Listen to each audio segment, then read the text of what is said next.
Today on Steelers Talk, it's the video that we lovingly refer to here at Steelers Talk as the Beast. It is my perfect offseason plan for the Pittsburgh Steelers for the 2025 offseason. All the moves from roster cuts to coaching changes to free agency signings, all the way to my first three-round Steelers mock draft of the 2025 offseason. It's going to be a long one, guys, so grab a drink, sit down, relax. It's going to be a long one, guys, so buckle your seatbelts. But before we get into it today, let me know down there in the comments section, what's one move that you really want the Steelers to make this offseason? It can be a quarterback signing. It can be a trade. It can be a signing. What do you really want the Steelers to do this offseason? And I'm guessing I'm going to hear a lot of fire Mike Tomlins, but guess what? That's not going to happen, guys. So the topics discussed on today's video. We'll go into some coaching changes that I would make. Then we get into my roster cuts. I have one contract extension, one blockbuster trade. I've got 9 free agency signings, and then I've got a 3-round Steelers mock draft to finish things out on today's perfect offseason plan. Now, keep in mind here, guys, this isn't necessarily a predictions video, all right? This is an ideal version of what I would want the Steelers offseason to look like. Now, keep in mind here, I am trying to keep this relatively realistic, all right? Maybe it's not completely realistic, and I'm not by no means am I saying that every single move on this list today is going to happen without a doubt, but this is something that is relatively realistic that I would want the Steelers to do for the 2025 offseason to get this team back, hopefully, into Super Bowl contention. So first up here, let's make some coaching changes.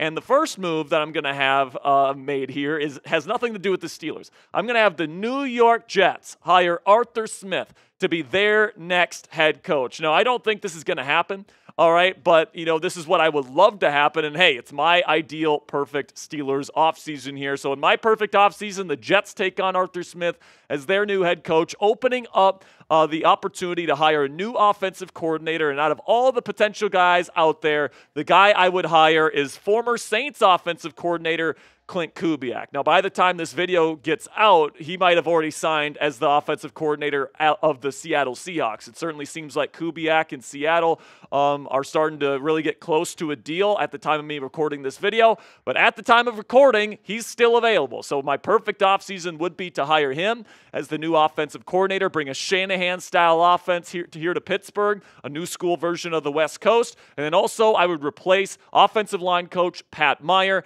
with Mike Munchak, who used to be here when this offensive line used to be able to actually develop talent, but when this offensive line was actually a force to be reckoned with. I want Munchak back. If he wants the job is his as far as I'm concerned, but hell, anybody is better than Pat Meyer. So let's get into some roster cuts here because I think that the Steelers are actually in a pretty decent spot. According to Over the Cap, the Steelers will have $52.3 million to use in free agency and in trades this offseason to build out their roster, which is a pretty decent amount of space, but there are some cuts that I think make a lot of sense for the Pittsburgh Steelers this offseason. So let's make those cuts right now. I'm going to cut Preston Smith because he has $0 in dead cap if he cut him, and he saved $13.4 million. That's just way too much in savings for me to keep him on that contract. Cole Holcomb, I hate to do it, but he spent an entire year not being able to play because of a gruesome leg injury. I'd rather have the $6 million in savings than keeping him on the roster personally. I'm going to cut Cordero Patterson. I mean, he just wasn't the dynamic playmaker as a kickoff return man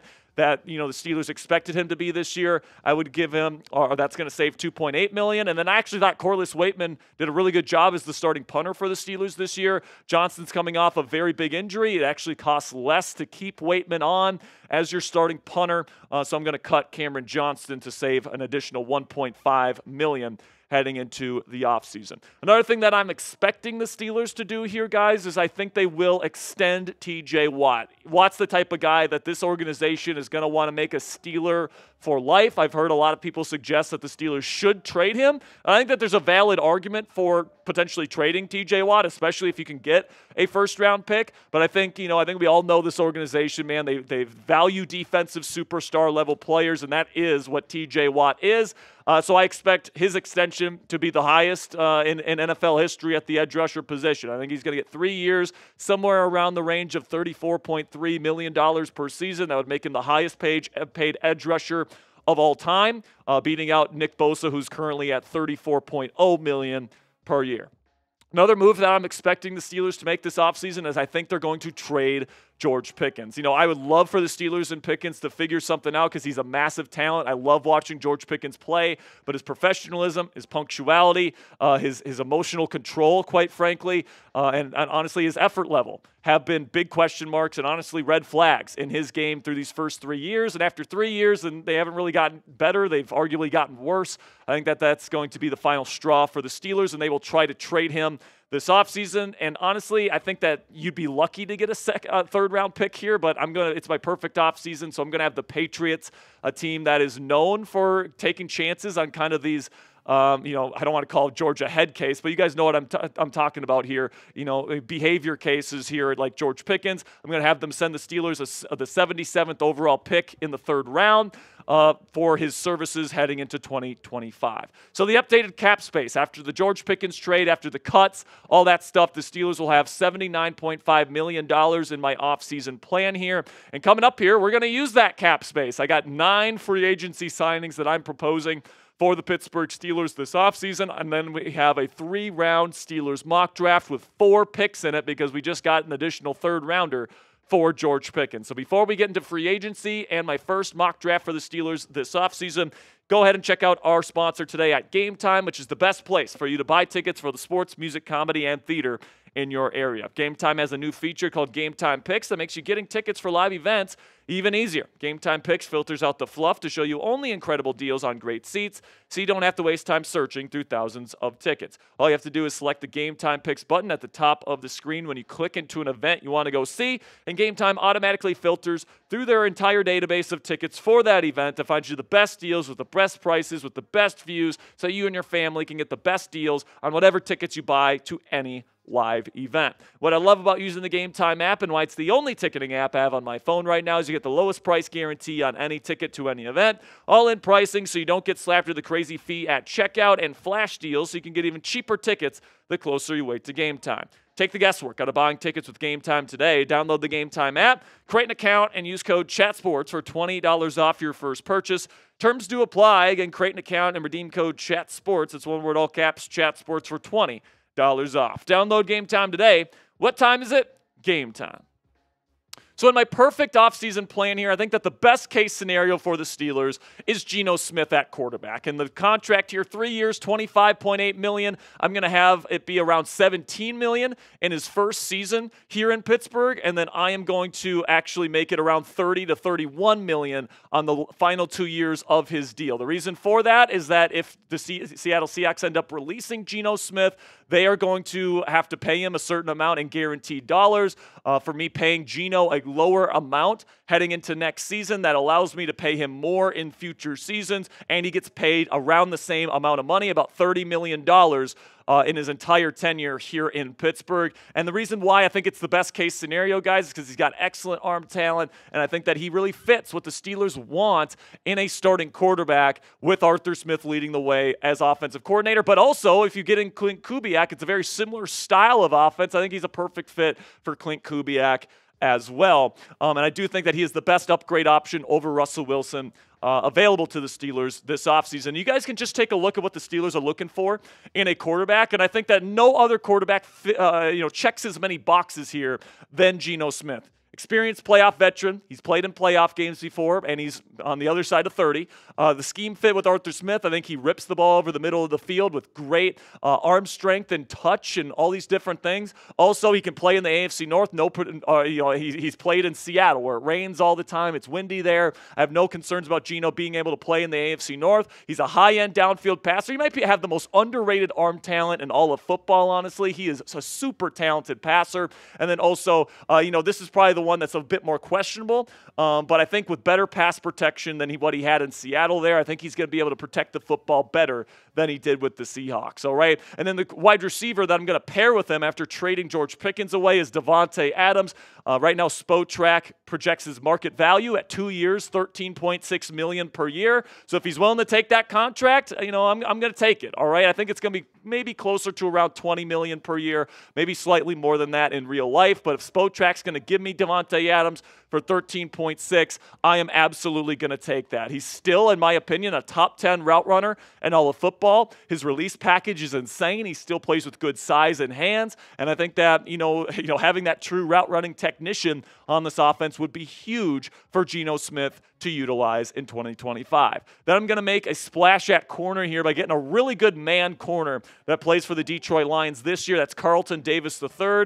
Now, maybe they try to bring back Carlton Davis. We'll see what ends up happening with Detroit this year, but I'm going to sign him to a 2-year deal worth $14 million per season. I think that putting him on the other side of a guy like Joey Porter Jr. would not only be good for Joey, but it'd be good for the Steelers defense. They run about as much man as anybody in the game last season. I think they're going to continue that trend, especially when they play teams like Cincinnati and Baltimore. They love to go to that man-heavy approach, and I think Carlton Davis fits that better than just about any other corner on the open market. Then, speaking of cornerback, I'm going to solidify this room right now by bringing back a Steelers legend. Mike Hilton, going to bring him back on a 3-year, $11 million per season contract. And, this defense is just different when Mike Hilton is in the slot. He's arguably the best blitzing slot corner in football. And when he was on this team, man, the Steelers were able to essentially use him as another kind of pseudo edge rusher. All right. And like the looks that they could go to with Mike Hilton in there as a bona fide pass rusher from the slot was something that, you just haven't seen since he has left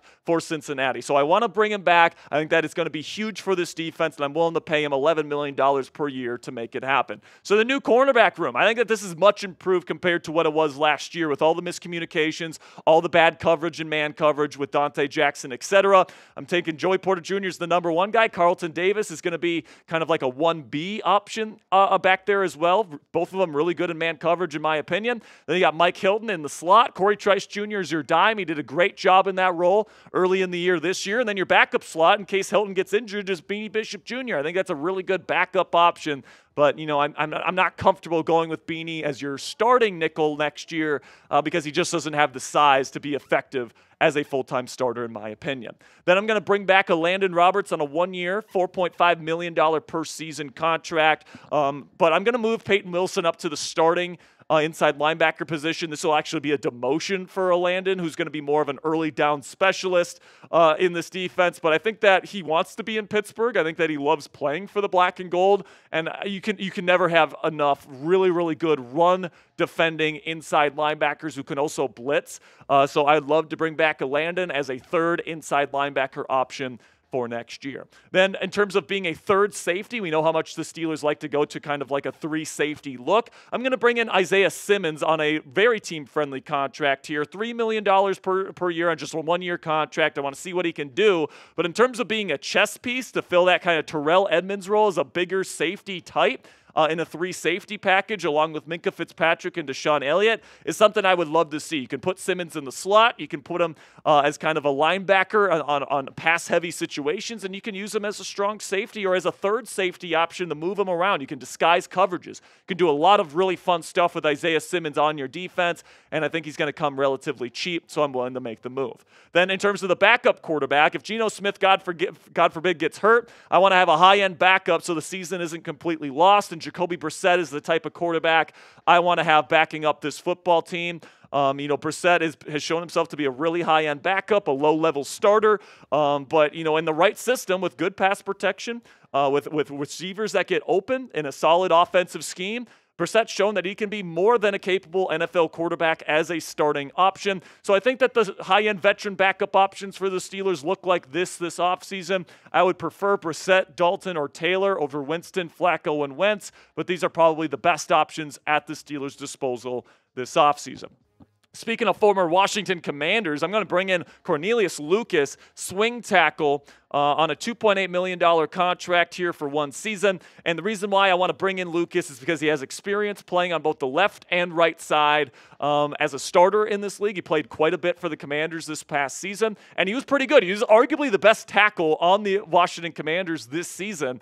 And you can get him at a really, really affordable number, in my opinion. And if Broderick Jones stinks on the left side next year, you can plug Cornelius Lucas in as a Band-Aid for the rest of the season. If Troy Fautanu and his chronic knee issues don't hold up and he gets injured, Lucas can be plugged in at right tackle as well. So I think the Steelers need a high-end swing tackle this offseason. I think it's a must. And I think that Cornelius Lucas is the perfect man for the job.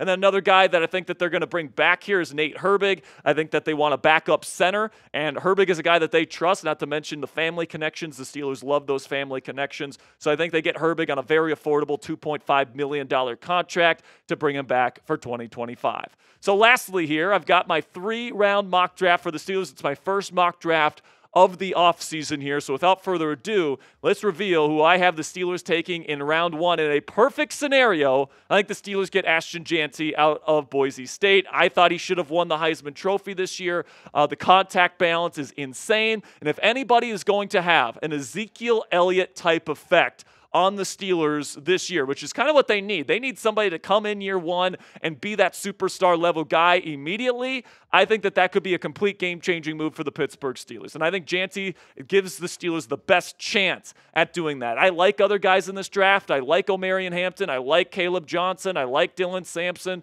Scadaboo's another good running back as well. But Jeanty, I think, would give the Steelers the best possible chance at turning this thing around and being a superstar right out of the gate for the Pittsburgh Steelers. Then in round 2, I'm going to have them address the other starting outside wide receiver position with Ole Miss wide receiver Trey Harris. Now, Trey is somebody that needs to work on his ability to separate against man coverage at times, but he's got a big body. He's great after the catch, and he's got incredible hands and body control as a deep threat. All right, this guy can move. He blocks his ass off, which I know Arthur Smith would love. And hey, man, you don't need him to be a route running specialist. You got Devonte Adams to do that on third downs. That can be kind of the safety blanket for Geno Smith, but in terms of bombing the ball down the field, in terms of screens, in terms of quick slants, and yards after the catch type stuff, this guy's going to be your man, and he's going to be an absolute menace as a run blocker as well. That's who I have as my second round pick. Then in round 3, I'm going to get a nose tackle for the future here in Deion Walker, 345 pounds out of Kentucky, athletic as all get out, can rush the passer a little bit from that nose tackle spot. It's going to allow me to move Keanu Benton over to the 5 technique or 3 technique spot once Cam Hayward eventually moves on and Larry Ogunjobi eventually moves on. So Walker is the run stuffer that I've been looking for. That's the guy that I want to bring in to play in the middle of this defense for the next decade. Then in the final one here, I'm going to take a quarterback here. We know how much Mike Tomlin really loves his raw but super athletic, high upside type quarterbacks. And I think that with Geno Smith and Jacoby Brissett in the building, that will allow Jalen Milroe out of Alabama to truly develop with this team. All right, he's not going to be asked to go out there year 1, maybe not even in year 2. All right, you got to give this guy the full Jordan Love treatment, and you got to make sure that he is growing up with this football team in the years to come. But hey, when Cam Hayward retires, when TJ Watt eventually leaves and Minkah leaves, this could be Jalen Milroe's team if they develop him the right way. He's got incredible arm talent. All right, he can run the football. He's big. Like, this guy has all the skill sets necessary. He just needs to work on the in-structure playmaking. He needs to work on the accuracy a little bit, the decision-making. And if you give him multiple years to develop in this system with no pressure to play whatsoever, I think Jalen Milroe might just have a shot to be special. Okay, now, so this is what my offense would look like here, guys, and what the roster would look like after everything that we've done today. I got Geno Smith as the starting quarterback, Ashton Jeanty as your new superstar running back. Hopefully, Jalen Warren is back after you sign the restricted free agency qualifying offer here as your number 2 guy. Devonte Adams is your new number 1 receiver on the outside. Trey Harris, I think, could be a really good player year 1 as your number 2 receiver. Calvin Austin III and Roman Wilson will rotate in as well. And then you got your good receiving tight end and Pat Freiermuth as well. Then on the offensive line, you got Broderick Jones, Isaac Seumalo, Zach Frazier, Mason McCormick, and Troy Fautano as your starting offensive linemen. And then you also have guys like Cornelius Lucas, Spencer Anderson, Nate Herbig, good backup players in case any of these guys get injured or if any of these guys just aren't up to snuff next year. Then we shift over to the defensive side of the ball. I got TJ Watt and Alex Highsmith, the best edge rusher duo in football. Nick Herbig might be the best rotational edge rusher in the game today. Then you got Larry Ogunjobi, Cam Hayward, and Keanu Benton as your starting 3 defensive linemen. But you've got Deion Walker as a rotational piece at nose, and then you also have him for the future. Then you got Patrick Queen and Peyton Wilson as your 2 starting inside linebackers, with Landon Roberts being able to rotate in as an early down specialist. Then you get to the secondary. We talked about this earlier. I got Joey Porter Jr., Carlton Davis, and Mike Hilton as my corners. And then you got Minkah Fitzpatrick and Deshaun Elliott. Still love that safety duo. But then your third safety chess piece type is Isaiah Simmons that can move all around the formation on the defensive side of the ball. So let me know down there in the comments section. It's the moment of truth. Grade my ideal Steelers offseason down there in the comments section with Geno Smith, Ashton Jancy, everything that I did today. Grade it on a scale of A, B, C, D, or F. Obviously, this is an A+ from my book because this is my perfect offseason. But let me know what you guys think down there in the comments section. If you are a real one and you made it to the end of the beast today, I greatly appreciate all of your support. I know this one's one of the longest videos we do throughout the course of the NFL schedule, but it's also one of my favorites because it's so comprehensive. If you made it to the end today, identify yourselves down there in the comment section by typing real one down there in the comments. And don't forget to click that subscribe button if you haven't already, because we've got comprehensive Steelers content like today's video every single day for free right here on Steelers Talk.